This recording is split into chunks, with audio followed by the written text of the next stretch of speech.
Millions of people have left their jobs, realizing the 9-to-5 office grind might not be for them. It's been coined the Great Resignation.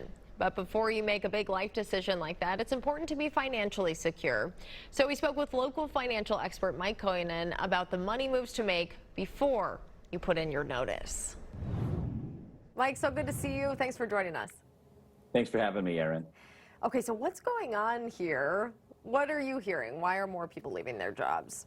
Yeah, just the month of April, 4 million people left their jobs in the month of April. It's calling the Great Resignation. A lot of the employees have said they left for the reasons of being, lack of, being burnt out, lack of advancement. The employees that I met with that are retiring recently, reason why they're doing it is, they had the ability to work from home for a while, for over a year, and now a lot of these employers are wanting to go back to the office, and they really don't want to add another hour to maybe sometimes 2 hours a day of drive time, which definitely cuts into their schedule. So a lot of people are walking away and just valuing family time and their time more than working for that job, for that paycheck. And so, maybe people idealize this. A lot of people, you say, are doing it, but you also say there's a checklist and you have to get things in order before you put in your 2 weeks. Where should we start on that checklist? Yeah, you need to know your numbers. You have to examine your monthly cash flow. So don't walk away without you knowing all the income coming in and all the the expenses going out. So hopefully you have a Social Security, maybe you have a pension, maybe your spouse is still working, which would definitely help, or have a part-time job. But then write down all your expenses going out, be very detailed with that.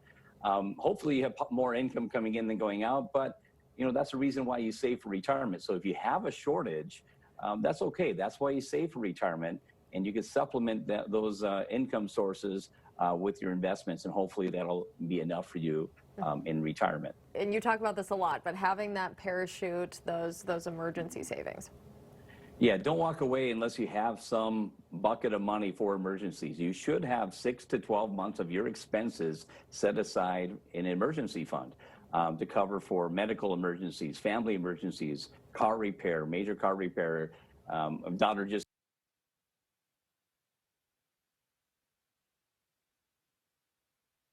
so make sure you have that money set aside. It should not be in your investments. You shouldn't have to pay taxes to get your money out. It should be available in a checking, savings, money market, mattress money, whatever you're going to put it. It's there for immediate need. The third thing on your checklist is thinking about retirement, kind of planning for that. Even if you're younger, you have to know how long you have to be at the company before you get some of those benefits and all of that, right? So walk us through it. Don't walk away unless you understand the investing schedule your employer put in place. You might have to be there 3 years, 5 years, 7 years to get all the money the employer put in. So as they're doing that employer match and then all the gains on that employer match, sometimes you walk away, you don't get any of it unless you've been there long enough. You might get just maybe a percentage of it or none if you're haven't been there for the full amount. So definitely know what the vesting schedule is. I'd hate to have you leave a month or two earlier and you miss out on a 6-figure amount in your 401k. And really quickly, last thing, you want to pay off as much debt as possible. Definitely don't take on more. And you have 2 quick methods for paying down your debt. Yeah, I like the snowball or avalanche. The snowball method says make all minimum payments except for that smallest debt and put all the extra money towards it till it's paid off. And when that's gone, focus on the next smallest debt and so on. One last quick tip too, Erin, is you also want to figure out healthcare. So don't walk away without you knowing what that expensive healthcare will be. Whether it's Medicare, if you're 65, get on your spouse's plan. Are you going to pick up COBRA for 18 months or get on the open market, which could be very expensive. So make sure you know those numbers. All right. Mike, thank you so much. Thanks, Erin.